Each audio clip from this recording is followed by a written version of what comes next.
What's up guys, Jake145 here to bring you my review of Naruto Manga chapter 560, and I have to say this chapter is pretty epic. Madara Uchia for the win, and let's get on with the review. So it starts off with Madara looking upon the allied forces, and he's thinking about a certain somebody who he was probably cooperating with, and how everything didn't go as planned, and how he was resurrected in this state of body. And most likely we can consider that he's talking about Toby, the guy behind the mask. So for me, I think Toby is some sort of subordinate from Madara, like that was stuck by Madara during, the time where he wanted to take control, and for the Uchiha to have higher power. And I remember when Toby was talking about this to Sasuke, when he was saying how all the Uchiha had abandoned Madara and his ideals and all that. So maybe Toby's one of those subordinates, but who knows? But that's one of my few theories I have about Toby. So, Kabuto takes control of Mew, and then he talks to Madara how he's been resurrected beyond his prime. So that gives us a hint that he is more powerful than he's ever been, than in his prime, and then before he died.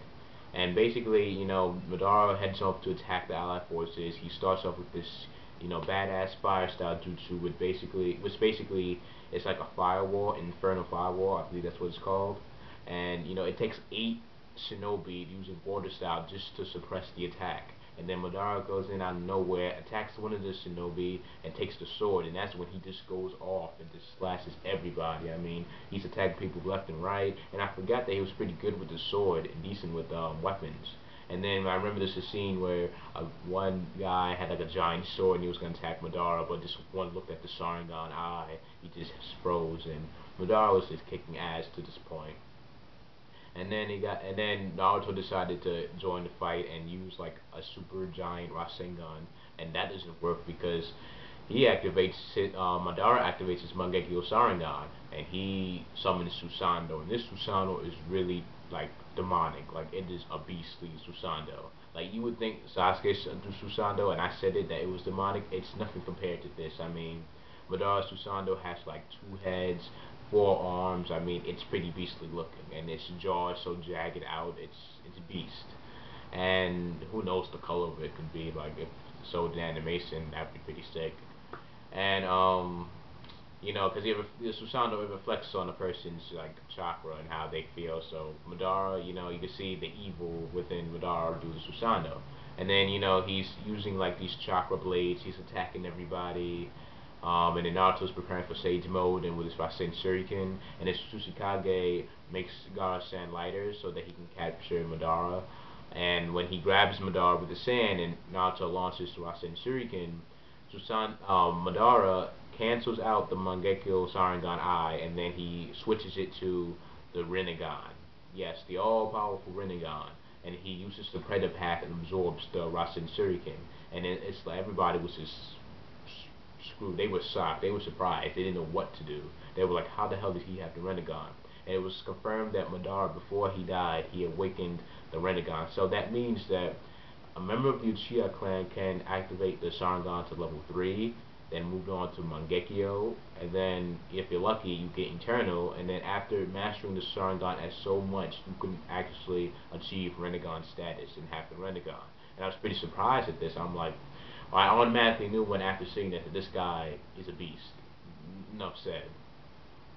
And then, after that, he goes back with a little conversation with Kabuto, where basically Kabuto tells Madara that with the research from the Uchiha tablet that him and Orochimaru has been doing, and it's funny how all of this, with the Sage Six Paths and with Kabuto, all of this stuff is always refers back to Orochimaru and his research. So I have a good suspicion that later on, Orochimaru will be resurrected through Kabuto somehow, because it seems like with a lot of manipulation with the first Hokage's DNA and with the Sharingan, that Orochimaru is like, he left a huge legacy behind. I mean, with the Imperial Resurrection and with all this stuff, leading towards, the Sage Six Paths. And Madara was pretty surprised when he learned about the information with Kabuto.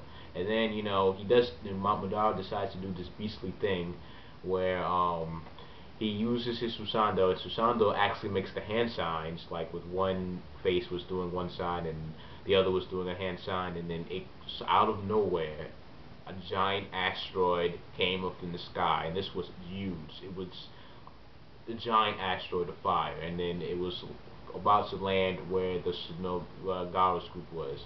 And I'm just thinking, there's no way nobody can survive that move. I mean, that's how the chapter ends, and it was a great way to end it with Madara using a technique. And it doesn't even seem like he's using all his like power. And Kabuto note said that he was able to take a fraction of this 86 packs power and give it to Madara in this new body.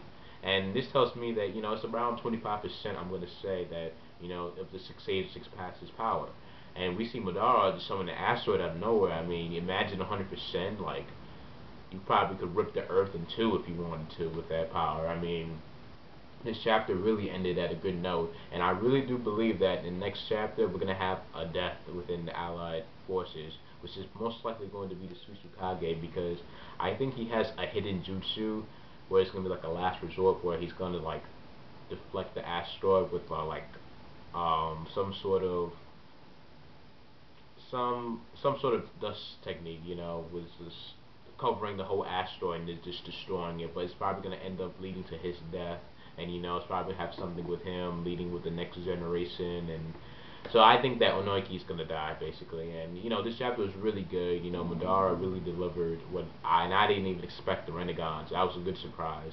And honestly, who could beat Madara Uchiha at this point? I mean, I don't think Naruto can even defeat Madara. He has the Eternal Mangekyo Sharingan, which again is pretty weird because it's not his eyes, it's his brother's eyes, but I guess it works since they're brothers.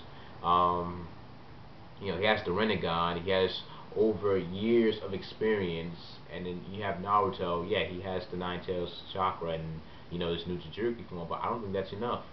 I think it's going to take a huge collaboration of everybody working together just to suppress Madara Uchiha. And then who knows what Toby can do, with his addition with the Sharingan and the Rinnegan and his Jinchuriki. There's so many factors that we haven't even seen yet. I mean, with Sasuke, we haven't seen what he can do. And yet we see Madara summon a giant-ass asteroid. But, this chapter overall is really good. You guys comment below what you guys thought about this chapter. Did you like it? What do you think is going to happen in the next chapter?